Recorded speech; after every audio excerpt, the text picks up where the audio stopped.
UP वृद्धा विधवा विकलांग पेंशन को लेकर के बड़ी खुशखबरी आ गई है। एक साथ 3,000 मिला पेंशनधारियों को। जनवरी से मार्च का पेंशन मिला 6,000। तो किन पेंशनधारियों का 6,000 का राशि मिला है, जनवरी से मार्च तक का, यह आप लोगों को आगे पता चलेगा। और ये 6,000 का राशि कैसे मिला है ये भी मैं आप लोगों को बताऊंगा। और जिन पेंशनधारियों को अभी तक जनवरी, फरवरी और मार्च का पेंशन नहीं मिला है, तो पेंशनधारी जल्दी करें, ये काम तुरंत मिलेगा। रुका हुआ पेंशन की राशि। तो कौन से ऐसे पेंशनधारी हैं जिन्हें तुरंत मिलेगा पेंशन का राशि, जिन्हें अभी तक नहीं मिला है? तो उन लोगों को यह वीडियो देखना बहुत ही ज्यादा जरूरी है। तो चलिए आगे बढ़ते हैं और जानते हैं कि पेंशनधारियों को कैसे मिला 6,000 और जिन्हें नहीं मिला है उन्हें क्या करना है, जो राशि उनके खाते में तुरंत देखने को मिलेंगे। तो देखिए, यूपी पेंशन धमाका। वृद्धा विधवा और विकलांगों को एक साथ मिले 6,000 रुपए। रुकी हुई पेंशन पाने के लिए तुरंत करें ये काम। तो देखिए, अपडेट आया है उत्तर प्रदेश लखनऊ से। उत्तर प्रदेश सरकार ने राज्य के लाखों पेंशन भोगियों के लिए खुशियों का पिटारा खोल दिया है। समाज कल्याण विभाग के द्वारा आदेश दिया गया है कि पेंशन धारकों के खाते में 3,000 से लेकर के 6,000 की राशि मतलब कि भेज दिया जाए। तो देखिए किन के खाते में 6,000 की राशि पहुंची है। आपके मन में ये सवाल अभी आ रहा होगा कि आखिर जनवरी से मार्च की पेंशन की राशि 6,000 रुपए कैसे मिल सकती है? तो देखिए, जनवरी से मार्च की जो पेंशन की राशि है वह तो है 3,000 ही। लेकिन जिन पेंशन धारकों को 2025 का पेंशन का राशि नहीं मिला था, अक्टूबर से दिसंबर का वह भी राशि जोड़ के एक साथ भेजी जा रही है।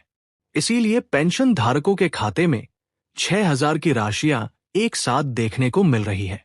ये राशि सभी को नहीं मिल रहा है। जिन लोगों को पेंशन का राशि नहीं मिला था उन्हें मिल रहा है।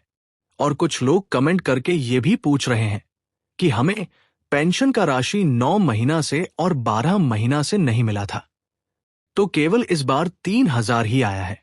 तो देखिए, आपको 3,000 इस बार मिल गया। यही बहुत बड़ी बात है।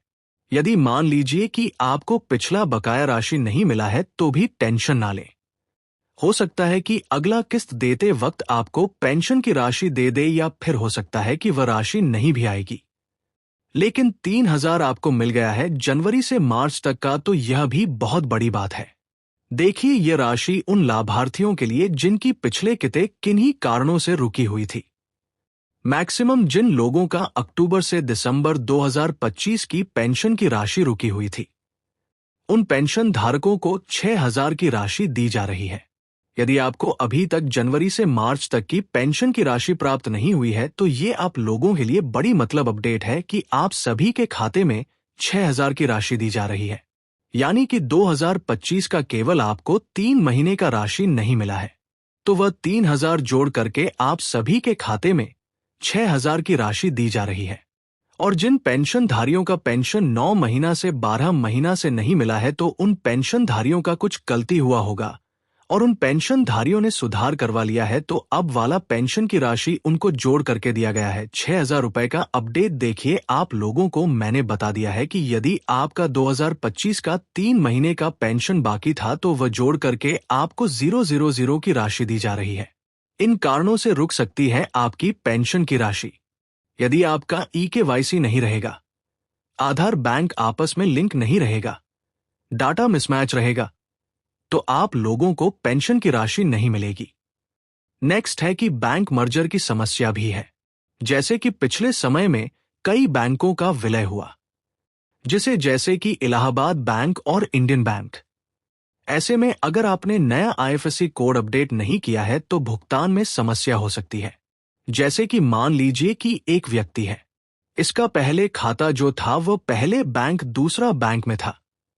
जैसे कि मान लीजिए कि पंजाब नेशनल बैंक में था और ये व्यक्ति का ये अकाउंट बंद हो गया किसी तरह से, और फिर मान लीजिए कि इसका खाता जो है वो दूसरे बैंक में ओपन हो गया, या फिर पंजाब नेशनल बैंक में ही दूसरा ओपन हो गया, और उसने उस अकाउंट नंबर को और IFSC कोड को अपडेट नहीं किया है, जिस वजह से पेंशन की राशि उनको नहीं मिल रहा है। देखिए, तुरंत करें। ये 3 काम, सीधे आपके खाते में आएगा पेंशन की राशि। यानी कि यदि आपको पेंशन का राशि नहीं मिला है तो यह आप 3 काम करें।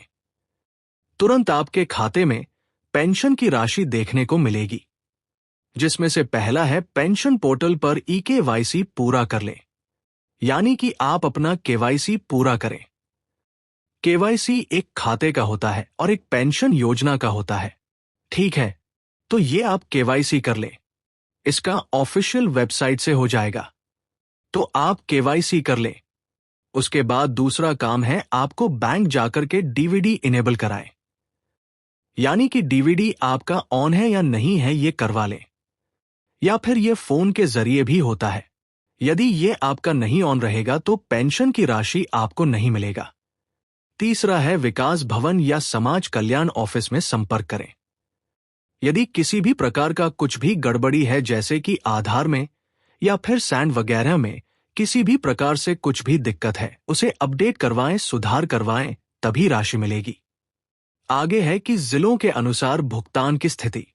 उत्तर प्रदेश के सभी 75 जिलों में पेंशन वितरण की प्रक्रिया चरणबद्ध तरीके से चल रही है, जैसे कि लखनऊ, कानपुर, वाराणसी, प्रयागराज, मेरठ, गोरखपुर जैसे इन जिलों में 80% से अधिक लाभार्थियों का भुगतान सफल रहा है।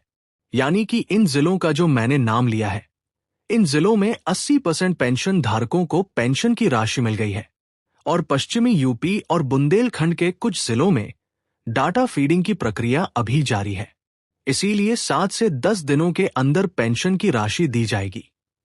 यानी कि जिन पेंशन धारकों को अभी तक पेंशन का राशन नहीं मिला है और कुछ गलती वगैरह है, तो उन जिलों में डाटा फीडिंग किया जा रहा है, यानी कि डाटा को फिर से चेक किया जा रहा है, उसे सुधार वगैरह किया जा रहा है, और यह प्रक्रिया पूरी होने में 7 से 10 दिन लग जाएगा। यानी कि 1 सप्ताह से 10 दिन के अंदर आप सभी के खाते में पेंशन की राशि देखने को मिलेगी। उत्तर प्रदेश की योगी सरकार का लक्ष्य है कि कोई भी पात्र व्यक्ति सरकारी सहायता से वंचित ना रहे। इसीलिए सरकार के द्वारा पूरा कोशिश किया जा रहा है कि सभी लोगों का डाटा वगैरह जल्द से जल्द सुधारा जाए और सभी के खाते में पेंशन की राशि बिना रुकावट की भेजी जाए, और सरकार के द्वारा यही काम किया जा रहा है। सभी के खाते में बिना रुकावट की पेंशन की राशि 3,000 से लेकर के 6,000 तक के बीच में भेजी जा रही है। जैसे कि मैंने बताया, जिन्हें 2025 का 3 महीने का पेंशन नहीं मिला है तो उनको 6,000 की राशि एक साथ भेजी जा रही है, और जिन लोगों को मिल गया है उन्हें केवल मार्च तक की पेंशन की राशि 3,000 रुपए दी जा रही है। और खुशी की बात यहाँ पे ये है कि उत्तर प्रदेश के लगभग जिलों में 80 से 80% तक पेंशन का राशि सभी पेंशन धारकों तक पहुंचा दी गई है।